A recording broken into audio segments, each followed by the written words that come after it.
আসসালামু আলাইকুম viewers, welcome to my channel best cook recipes. আমার আজকের রেসিপি হচ্ছে লাউ পাতা দিয়ে ইলিশ মাছের পাতুরি। একেবারে অল্প উপকরণে তৈরি করা হয়, খেতে দুর্দান্ত। যে কেউ রান্নাটা অনায়াসে করতে পারে, মাত্র 15 মিনিটে তৈরি করা যায়। তো চলুন, ইলিশের পাতুরি রান্না করার জন্য স্পেশাল একটা মশলার মিশ্রণ তৈরি করব।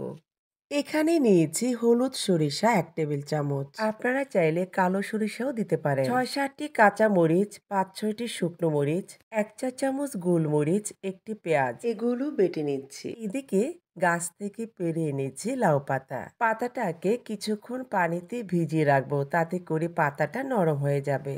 ইলিশ পাতুরির জন্য একটা ট্রেতে নিয়ে নিচ্ছি। উঁচু করে 1 চা-চামচ হলুদের গুঁড়ো, পরিমাণ মতো লবণ দিচ্ছি, সেই স্পেশাল মশলাটা। সাথে 2টো রসুন দিয়েছি, আমার একদমই মনে ছিল না। আমি যা যা উপকরণ দিয়েছি সেগুলো অবশ্যই দিতে হবে, কোনোভাবেই স্কিপ করা যাবে না। এখন 2 টেবিল চামচ সরিষার তেল দিয়ে দিলাম। তারপর হাত দিয়ে খুব ভালোভাবে মিক্সড করে নিচ্ছি। ব্যাস, এইটুকুই উপকরণ। মশলাটা তেলের সাথে ভালোভাবে মিক্সড করে নিয়েছি। এখন অ্যাড করছি আগে থেকে কেটে ধুয়ে রাখা ছোট সাইজের একটি ইলিশ মাছ। এবার ইলিশের সাথে মশলাগুলো ভালোভাবে মিক্সড করে নিচ্ছি। আপনারা ইলিশ ছাড়াও অন্য কোনো মাছ দিয়ে এই রেসিপিটি অনায়াসে করতে পারেন। এখন ইলিশের মিক্সচারটা 10 মিনিটের জন্য একটা সাইডে রেখে দিচ্ছি। 10 মিনিট পর ফিরে আসলাম। এখন লাউ পাতা প্যানের উপর বিছিয়ে দিচ্ছি।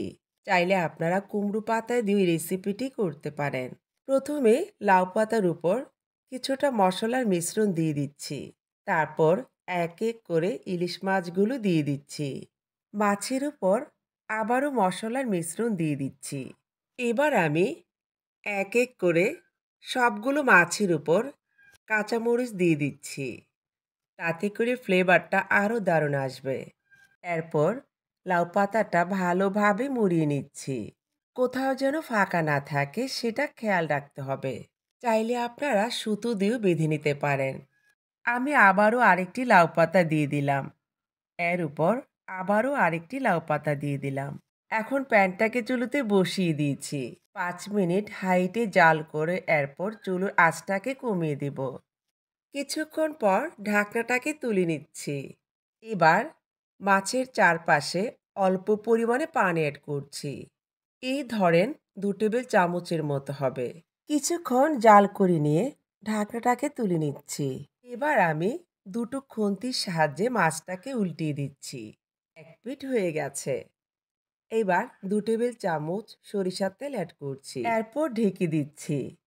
15 মিনিট পর ফিরে আসলাম। লাউ পাতাটাকে সরিয়ে দিচ্ছি, দারুণ একটা স্মেল বের হয়েছে। ব্যাস, হয়ে গেল আমার ইলিশের পাতুরি। এখন পাতুরিটাকে প্লেটে তুলে নিচ্ছি। আহ, কি যে দারুণ গন্ধ! আমার তো একদমই তর সইছে না, কখন খাবো। চাইলেই লাউ পাতাটা কিন্তু খেতে পারেন, ভীষণ মজা লাগবে। আমি একটু মাছটাকে ভেঙে শেয়ার করছি, কত সুন্দরভাবে কুক হয়েছে, তাই না? দেখলেন তো, কত সহজে তৈরি করে দেখালাম লাউ পাতা দিয়ে ইলিশ মাছের পাতুরি। বাসায় ট্রাই করার অনুরোধ রইল। আমার রেসিপিটি যারা ইউটিউব থেকে দেখছেন, চ্যানেল সাবস্ক্রাইব করে পাশে থাকবেন। আর যারা পেজ থেকে দেখছেন, পেজটিকে ফলো দিয়ে পাশে থাকবেন। ভালো লাগলে শেয়ার করে দিবেন। আল্লাহ হাফেজ।